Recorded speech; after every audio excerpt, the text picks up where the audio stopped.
갔다 오신 분 안 계십니까? 일본 갔다 오신. 아니 일본에 이제 대지진 난다는 썰이 있었어요. 맞아요. 그래가지고 그때 일본 여행 가려던 분들이 비행기표를 취소하고 난리가 났었습니다.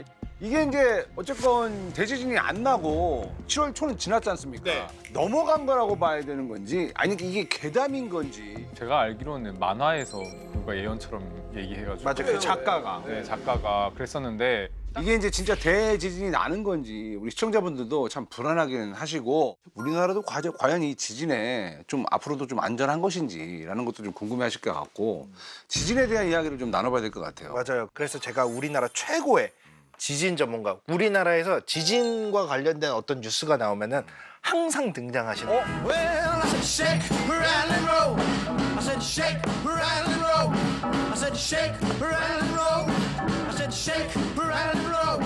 What you want to do right? Sing it. 안녕하십니까. 반갑습니다.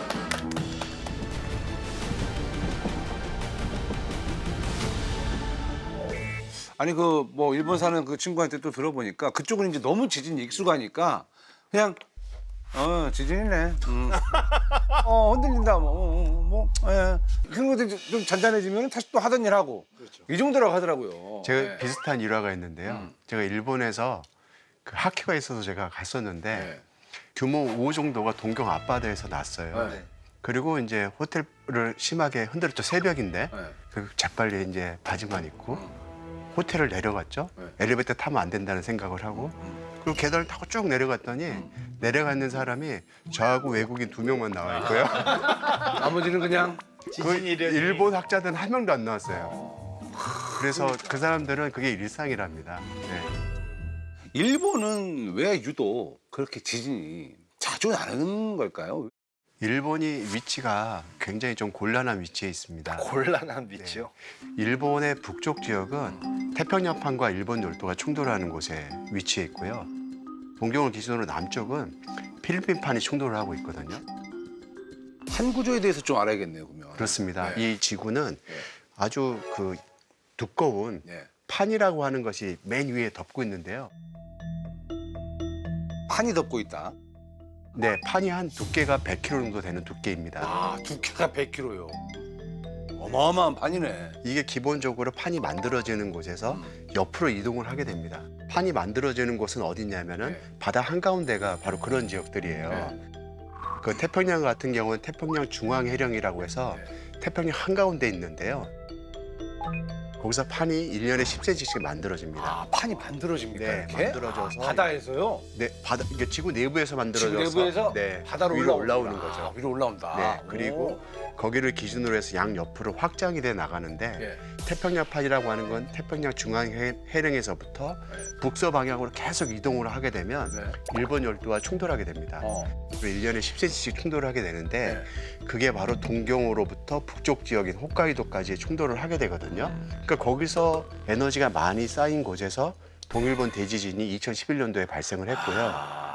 그러고 동경 아래쪽에는 난카이 해곡이라고 하는 곳이 있는데 이곳은 필리핀판이라고 하는 또 다른 판이 충돌을 하고 있는데 1년에 5cm에서 7cm 속도로 충돌을 하게 됩니다. 이곳이 바로 이제 최근에 지진의 우려가 큰 난카이 해곡을 만든 바로 그 지역에 해당되는 거죠. 그러면은 일본 같은 경우는 지금 서로 다른 판들이 계속 때리고 있는 거예요? 그렇습니다. 판의 전쟁이네. 근데 그렇게 해서 판이 만들어지고 판이 충돌하는데 일본 같은 경우에는 판에서 경계가 맞물리는 그런 어떻게 보면 조금 뭐 운이 나쁘다고 해야 되나 그런 조건이잖아요. 근데 일본 말고도 이 정도로까지 뭐 판의 불리한 상황에 있는 경계가 네. 또 있나요? 있어요? 사실 일본이 아주 최악의 지역이라고 할 수 있고요. 그 외에 굳이 꼽다면 이탈리아 같은 것도 비슷하게 판의 경계부가 지나가는 곳 중에 하나입니다. 저는 궁금한 게 밑에서 계속 지구 내부에서 판이 올라온다고 그러잖아요. 생성이 계속 된다고 그러잖아요.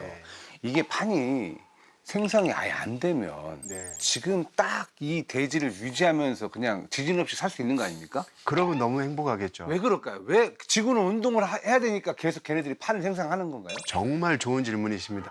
지구가 살아있으니까 겪게 되는 정말 아이러니한 일이거든요.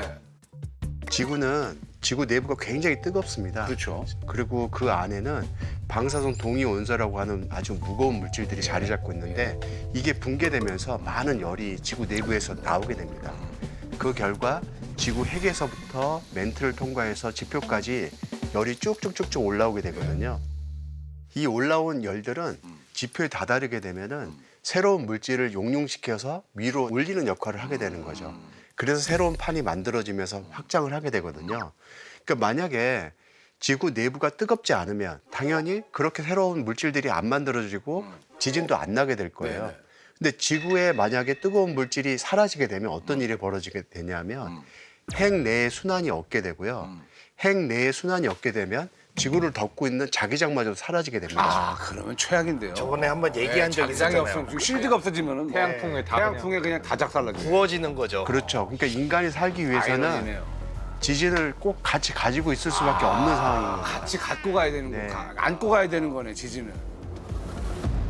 그 가장 또 하나 중요한 개념 중에 하나가 단층 현상이잖아요. 네, 네. 그러면서 단층인데 판하고 판이 만날 때 이렇게 밀면서 서로 끊어지거나 네. 아니면 밀리거나 하는 게 단층 현상이잖아요. 네, 네. 그러면서 지진이 일어나기도 하고 그러니까 단층 예전에 단층을 얘기를 해야 될것 학교에서 같은데요? 배웠던 것 같은데 이제 조금 뭔가 끊어진다 약간 이 느낌인데 좀 가물가물한 것 같아요. 정단층, 역단층 그림 보고 맨날 시험 보고 그러면 단층 모형을 한번 볼까요? 단층이 모형까지 가져오시고. 정말 어렵게 구한 단층 모형인데요. 어렵게 구하셨어요? 네, 대학에서는 사실 이런 모형 쓰지는 않기 때문에 이거 구하느라 애먹었습니다. 이게 사실 중학교나 고등학교에 있을 법한 그런 모형인데요. 이거는 역단층 모양을 나타내는 모형입니다. 역단층. 네. 여기 보면 원래는 이렇게 층을 이루기 때문에 2층하고 2층하고 똑같은 이 레벨이 있어야 되거든요. 아까도 말씀드린 것처럼 지구상에서는 힘이 이렇게 쭉 옆에서 미는 힘들이 가해지는데 네. 그때 못 견디게 되고 부서질 때 다른 판이 다른 블럭 위를 올라타는 일이 벌어지게 되는데요. 이런 일이 역단층이라고 합니다.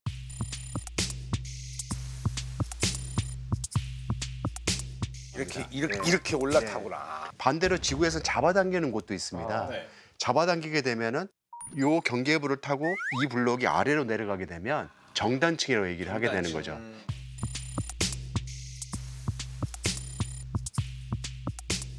근데 우리나라에서는 이런 정단층이나 역단층도 있지만 더 많은 거는 주양이동 단층이라고 하는데요. 주양이동 단층이요? 요거는 단층 힘을 받으면 서로 양 옆으로 이동을 하는 겁니다.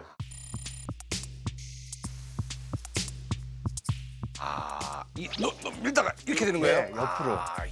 우리나라와 같은 이렇게 판의 안쪽에 있는 곳에서 주로 관측이 되는 것들이죠. 그래서 우리나라의 경주 지진이나 포항 지진들은 전부 다 주양 이동 단층으로 나타난 지진입니다. 그러면 지진은 항상 단층이 발생하면서 생기는 건가요? 기본적으로? 네, 이게 단층이 곧 지진이거든요. 그러니까 단층 운동이라고 하는 것이 힘을 받아서 땅이 쪼개지는 현상을 우리가 단층 운동이라고 하는데 그게 곧 지진입니다. 그래서 과거에 지진이 발생했던 곳이 곧 단층이 존재하는 것이고요. 어디 가시다가 이제 야외에서 단층을 보셨다면 과거에 여기서 지진이 났네라고 생각하시면 됩니다. 단층 자체는 우리가 지진이 일어났던 흉터 이런 그렇습니다. 그러면 그게 두 가지가 다 있는 거예요? 단층이 생기면 지진이 나지만 그 어떻게 보면 또 단층이 있는 곳에서 또 지진이 나기도 하잖아요. 아주 핵심 포인트를 짚으셨어요. 그러니까 힘을 받게 되면은 단층 운동이 만들어지기도 합니다. 네. 그러면은 멀쩡한 땅에 힘을 계속 주게 되면 새로운 땅이 쪼개지면서 네. 단층이 만들어지고 지진 났네라고도 하는 거죠. 네. 근데 그 다음부터는 어떤 일이 벌어지냐면 일단 땅이 쪼개진 곳이 있으면요 힘을 계속 받게 되면 여기가 제일 약해요 다른 땅보다. 그러니까 부서진 데가 계속 부서지는 거예요. 그 방금 뭐 단층 해서 사실은 이 땅이 움직이고 서로 끊어지고 뭐 위에 올라타다가 뭐 버티다가 튕기고 이런 얘기를 하고 있는데 그 땅이 뭐 50kg, 100kg 되고 네. 그럼 뭐 중량으로 따지면 어마어마한 그런 무게에 사실은 그걸 그렇게 움직인다는 거는 진짜 엄청난 힘이 작용하는 것 같거든요. 도대체 그 힘의 정체가 뭐고 네. 어떻게 작용을 하는 땅 거예요? 밑에 누가 있냐는 거죠. 뭐지 이 땅을 막 판을 움직이는 이 힘은 도대체 무엇이냐? 그 힘을 곧 우리가 응력이라고 하는데요. 응력이요? 응력. 응력. 말이 좀 되게 어렵지만 영어로는 이제 스트레스라고 얘기를 하는 건데 스트레스. 예. 네? 스트레스 받아. 스트레스요? 네, 그 스트레스입니다. 스트레스. 진짜요? 네. 지구가 받는 스트레스. 응력이 스트레스였다. 네. 그럼 이해가 쉽네. 지구가 스트레스를 뿜어대는데 그게 움직이면서 이제 터뜨리자. 네. 이런 게 되는 거네요. 네. 응력은 힘이 일정합니까? 아주 좋은 질문이세요. 예, 이런 거 네. 궁금했어요. 응력은 힘이 일정하냐? 왜냐면 우리가 또 힘 이런 거 이제 일정하냐 아니냐 동위원수 해봤잖아요. 몰라요? 동위원수 해봤잖아요. 동위원수 해냈죠. 같은 공기라도 아시죠? 네. 같은 공기라도 중성자가 몇 개냐에 따라서 달라지는 겁니다. 네. 아시죠? 데프콘님을 네. 다시 봐야겠는데요. 이게 바로 지진의 주기성을 좌우하는 중요한 원리가 바로 데프콘님의 이 말에서 나온 이거 중요합니다. 아까도 말씀드렸다시피 태평양파는 1년에 10cm씩 이동을 하고 필리핀파는 1년에 5cm씩 이동하는 건 오늘이나 내일이나 10년 전이나 10,000년 전이나 똑같습니다. 그 얘기는 뭐냐면 에너지가 매년 쌓이는 양이 일정하다는 거고 일정하게 에너지가 쌓여 올라간다는 얘기죠. 예를 들어서 규모 8.0 지진이 발생하는데 필요한 에너지가 100이라면 이 100이 쌓이는 속도가 늘 일정하기 때문에 규모 8.0은 일정 시간이 지나게 되면 반드시 발생하는 겁니다. 그래서 우리가 지진의 주기성이라고 하는 게 헛된 얘기가 아니라 이곳에 쌓이는 힘의 크기를 우리 계산할 수 있고 이게 얼마만큼 쌓이는지 늘상 알기 때문에 이게 얼마 만에 한 번씩 지진이 나야지만 해소가 되겠구나라는 걸 쉽게 계산할 수 있고요. 그렇기 때문에 100년, 150년 주기로 이곳에서 규모 얼마짜리 난다라고 얘기를 하는 겁니다.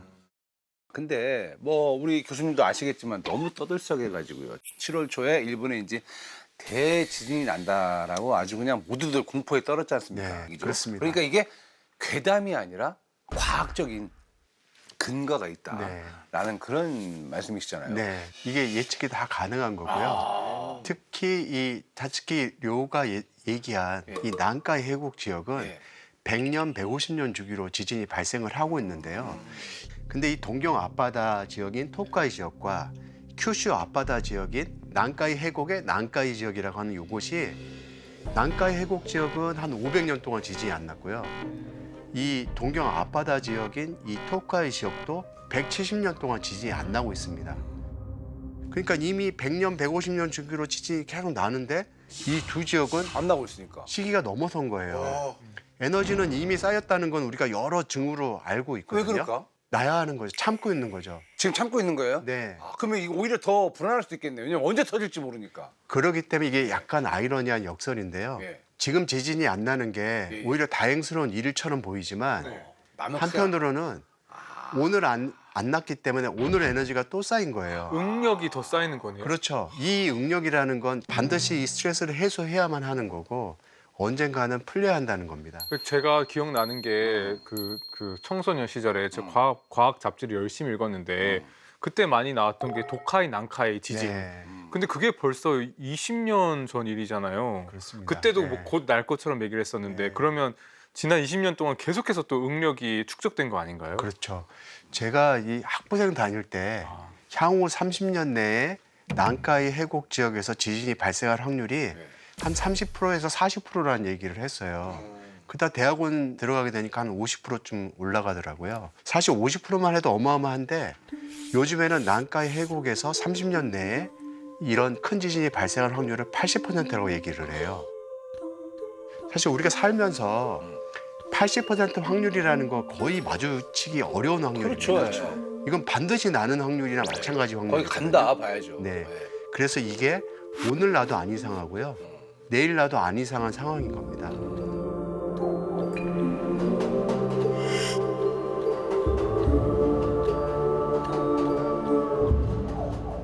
근데 이제 일본에 사실 이제 또 그 작은 지진들이 참 많이 발생을 하고 있잖아요.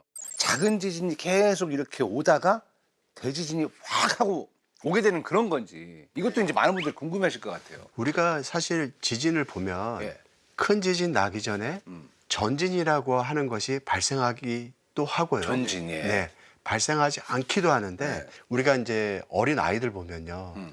장난감 가지고 너무 열중하다 보면 네. 이 장난감 노느라고 소변이 마려운데 가지도 않고 참죠. 네, 막 참잖아요. 참죠. 제 아들 보면은 어렸을 때 보면 이 앞이 이렇게 소변이 조금씩 배어 나오는데도 놀고 있어요. 그게 바로 전진이거든요. 저희 아들이 지금 그러고 있습니다. 이게 에너지가 아주 많이 쌓이게 되면 조금씩 에너지를 배출하는 일이 벌어져 조금씩 부서지는 거예요, 단층이. 이걸 이제 전진 형태로 받아들일 수 있고요. 그 후에 본진이 바로 이어지는 경우가 있습니다. 그래서 이걸 가지고 본진이 올 걸 예측하기도 하는데 근데 항상 이런 게 아니고요. 어떨 때는 큰 에너지를 갑자기 배출하면서 지진이 발생하기도 하거든요. 2011년도 동일본 대지진 같은 경우에는 그 지진 발생하기 이틀 전에 규모 7.3 지진이 바로 그 자리에서 발생을 했어요.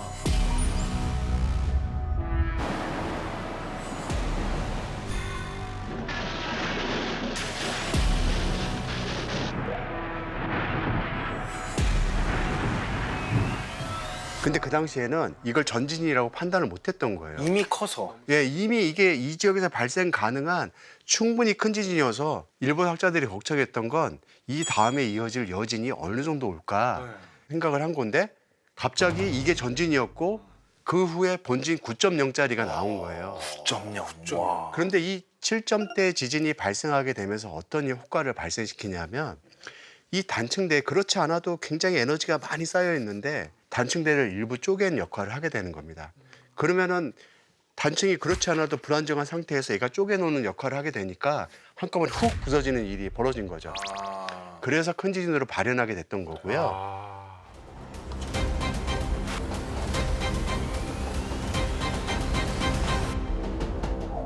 자, 근데 이제 궁금한 게 사실 이제 일본은 어쨌건 우리 또 옆 나라잖아요. 일본에 얼마만큼 큰 지진이 생기면 이게 우리나라한테도 좀 영향이 오는 건가요? 제가 거꾸로 한번 여쭤볼게요. 어떨 것 같으세요? 무조건 올 것 같은. 우리나라뿐만이 아니라 그냥 저 중국이나 막 이런 데도 다 그냥 다 올 것 같은데요? 지금 위험한 네. 난카이는 사실은 제주도나 한반도 남해안에 직접적인 영향이 꽤 클 것 같은데요. 네. 동일본 대지진 일단 이 얘기를 먼저 해드리게 되면 동일본 대지진이 발생하게 될 때 동일본 대지진이 발생한 바로 그 지역에서는 한 30m가 서로 이렇게 비껴 지나가는 운동을 하게 돼요. 아까 말씀드린 것처럼 400km, 300km가 쪼개지면서 그 단층면이 30m 정도 서로 빗나가는 운동을 하게 되거든요. 그래서 일본 해안선에서 제일 가까운 센다이에서는 한 7m 정도가 지진난 방향으로 끌려갑니다. 7m면 어마어마한 크기죠. 그래서 일본 열도 전체가 조금씩 다 그렇게 끌려가는데 한반도와 중국, 러시아도 다 끌려가요. 그렇죠. 그래서 한반도의 울릉도는 한 5cm 정도 끌려갑니다. 동쪽으로. 백령도는 한 2cm 끌려가고요. 끌려가는 거지 그냥. 예, 그렇게 되니까 한반도 내륙에서는 5cm, 2cm 끌려가니까 3cm가 늘어났어요. 결과적으로는 끌려간 정도 차이 때문에. 아, 국토가 늘어났어요? 영토가 늘어났어요? 영토가 동서 방향으로 3cm 늘어나는 일이 벌어졌어요. 어디가 늘어난 거예요? 다 균등하게 늘어난 거예요? 그렇죠. 전체적으로 보면은 거의 움직이니까. 균등하게 늘어난 셈인데요. 근데 늘어나게 되면 우리가 이제 국토 확장이 돼서 좋긴 하지만 지진학적으로는 아주 안 좋은 일이 벌어지게 됩니다. 땅이 이렇게 견고한 땅이다가 늘어나게 되면은 이렇게 느슨한 땅으로 바뀌게 되거든요. 또 균열이 생길 수도 있고. 네, 그렇게 되면 땅이 한 100이라는 힘이 쌓여야 부서지는 땅이 한 90만 쌓여도 부서지는 땅으로 바뀌는 거예요. 그래서 동일본 대지진 후에 한반도의 지진 발생 빈도가 급증하는 일이 관측이 되는 거죠. 그래서 동일본 대지진 후에 한반도에서 전년도보다 지진 발생 빈도가 2배 이상 증가하게 되고요. 그 후에 경주 지진, 포항 지진 등 규모 5.0 이상의 지진도 연속적으로 발생하게 돼요. 그러니까 우리도 이제 안심할 때가 아닌 거죠. 그렇죠. 긴장을 해야 된다는 거죠. 네. 그럼 우리나라도 교수님이 봤을 때는 대지진이 날 확률이 어느 정도 있다고 보세요? 우리나라 지진 역사를 보게 되면 1900년부터 지진기가 설치됐다고 했잖아요. 우리나라에 지진기가 최초로 설치된 거는 1978년 기상청에 의해서입니다. 하지만 그 전에 이웃 나라에서 우리나라를 같이 다 레코딩을 했어요. 아, 그래요? 뭐 일본, 러시아, 중국 등의 지진기가 있었거든요. 그래서 그 기록까지 합쳐서 보게 되면은 1952년 그 전란 중이죠. 6.25 전쟁 때 규모 6.3 지진이 바로 평양 이 남서쪽 가장자리에서 발생을 하게 됩니다. 좀 꽤 세지 않나요? 규모 6.3이면 어마어마한 어느 지진입니다. 우리가 경주 지진이 규모 5.8 정도 됐습니다. 그거보다 훨씬 더 큰 지진인데요.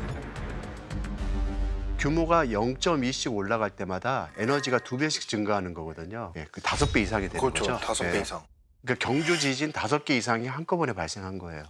그 이미 52년도에 그런 지진이 예, 있었기 그런 때문에 지진이 실제로 일어났다는 건 그 지진이 언젠가 또 일어난다는 얘기를 일어날 하는 수 겁니다. 있다라는 거. 그런데 그거보다 더 긴 역사를 보게 되면 조선왕조실록에 우리나라 역사 문헌에 그런 우리 선조들이 참 대단한 게요. 지진 피해 기록을 엄청나게 잘 남겨놨어요. 어느 고을에 땅이 흔들려서 집이 무너지고 이런 기록들이 엄청나게 남아 있는데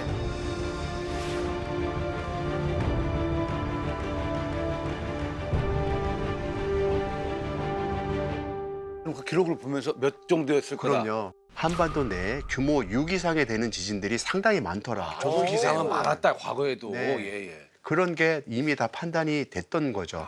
그러다 보니까 동일본 대지진 때 아까 말씀드린 것처럼 땅이 약화돼가지고 갑자기 규모 5.0 이상의 지진들이 막 많이 발생하게 됐잖아요. 그래서 이웃 나라에서 발생하는 이런 큰 지진들이 우리한테 남의 일만은 아닌 거예요. 우리도 이제 모니터를 해야 되는 거죠. 네. 우리나라가 옛날에는 뭐 지진 안전 국가 이렇게 배웠는데 옛날에는 그랬죠. 네, 지금은 이렇게 난다 그러면 궁금해지는 게 그럼 지구상에 지진으로부터 절대 안전한 그 지역이나 그런 나라나 이런 판의 것들- 영향을 받지 않는. 불행히도 그런 곳은 없습니다. 아, 뭐 남극이나 북극도 다 네, 남극에서도 랜덤이군요. 지진이 발생하고 있고요. 남극은 더 신기한 게 빙하가 녹으면서 발생하는 지진들이 많아요. 이게 지구 온난화 때문에 빙하가 되게 두껍잖아요. 이 빙하가 용융이 되게 되면 빙하 두께가 얇아지게 되고 빙하가 누르던 힘이 없어지게 되니까 스트레스가 풀리게 되면서 지진이 발생하게 됩니다. 그러니까 지구는 힘의 균형을 이루면서 잘 버티고 있는데 어느 한쪽이라도 힘을 주는 요소가 사라지게 되면 불균형이 심화되게 되고 지진을 유발하는 일로 작용하게 되는 거예요. 좋습니다. 자, 그 지진을 예측하려고 어쨌거나 이 과학자분들이 정말 뭐 노력을 많이 하지 않습니까? 왜냐면 지진 나면 정말 모두에게 재앙이니까 예, 그 재앙을 막으려고 노력들을 많이 하시는데 지진을 막을 수 있는 방법 같은 게 혹시 있을까요? 지진이 안 나게 하려면 힘이 안 쌓이게 하는 방법밖에 없거나 아니면 힘을 인위적으로 풀어내거나 아, 그럼 지구 뭐 판 스트레칭 뭐 이런 걸 개발해야겠네. 약간 요가 시키듯이. 그 무슨 장치 같은 걸 개발해가지고 밑에서 약간 그 지구 스트레스 안 받게 스트레스를 약간 빨아들이는 뭐 그런 거를 한다든지. 아, 난카이가 좀 아니면은 뭉쳤네 뭐 이렇게. 그 밑에 장치들을 이렇게 다 달아서 흔들어주는 자기네들의 미리에 흔들어줘서 그 응력을 빼는 장치를 만들어. 우리 세대 때는 어렵겠는데요. 예. 그러니까 영화 보면은 예. 그 일본 침몰이라고 하는 그런 영화들을 보면 어떻게 하냐면 이게 결국은 판의 경계부에서 판이 이게 물고 있는 행위 자체가 힘이 쌓이는 일이거든요. 그냥 미끄러져 들어가면 해결될 문제예요. 판과 판을 뚫게 되면은 서로 물고 있지 않고 미끄러지게 될 거다. 그러면 에너지가 해소될 거다라는 생각인데 근데 그렇게 뚫으려면은 일본 열도 앞바다에서만 하더라도 난카이 해공만 700km거든요. 인간이 뚫은 최대 깊이가 한 10km 정도 되거든요. 그러니까 그보다 더 깊은 곳에 바로 멘틀이 드러나는 경계부기 때문에 실질적으로는 현실성이 없는 얘기라고 할 수 있는 거죠. 아니 지금 우리가 그래도 화성으로 좀 이주를 하니 뭐 AI가 세상을 지배하느니 뭐 하는 이런 시대를 살고 있는데 첨단 과학으로 지진을 막을 수 있는 게 아무것도 없다라는 네, 사실 게 참 맞아요. 예, 아이러니합니다. 그럼 대지진이 나면은 무방비로 다 죽는 겁니까? 실질적으로는 인간이 할 수 있는 게 별로 없는 없어요. 셈이죠. 그 인간이 할 수 있는 최대한의 일은 내진 성능을 하고 그 지진동에 대해서 견뎌내는 일 정도일 텐데요. 내진 성능이 강화되는 거는 사회적 합의 문제거든요. 우리가 이거 건물 지어놓고 한 70년, 80년밖에 못 쓰는 건물인데 한 200년, 300년 만에 발생하는 지진까지 우리가 꼭 대비해야 되나? 왜냐하면 이 건물 쓰고 있는 동안에 지진이 한 번도 그런 지진이 안 날 수도 있는데 구태여 그런 돈을 많이 들여서 강한 건물을 지어야 되나라고 생각할 수 있거든요. 이거는 그래서 사회적 합의 문제라는 겁니다. 참 아이러니합니다. 그죠? 예, 참 그 지구가 운동을 안 해서 그냥 지진 없는 세상에서 살려니 그건 또 어려울 것 같고. 야, 지구가 스트레스를 받는다? 그러면 그 거대한 스케일로 지진을 일으키면 우리는 아무것도 할 수가 없다. 그러니까요. 우리는 겸손해야 된다. 그리고 또 그걸 인정할 수밖에 없다. 라는 걸 느끼니까 인간은 정말 좀 이렇게 어떻게 보면 좀 작으면 또 작은 존재구나 라는 그런 생각이 좀 들기도 합니다. 예. 저도 느낀 건 결국에 그냥 뭐 대재앙 온다 그러면 포기하겠다. 역시 네, 지구 역시 종말론자.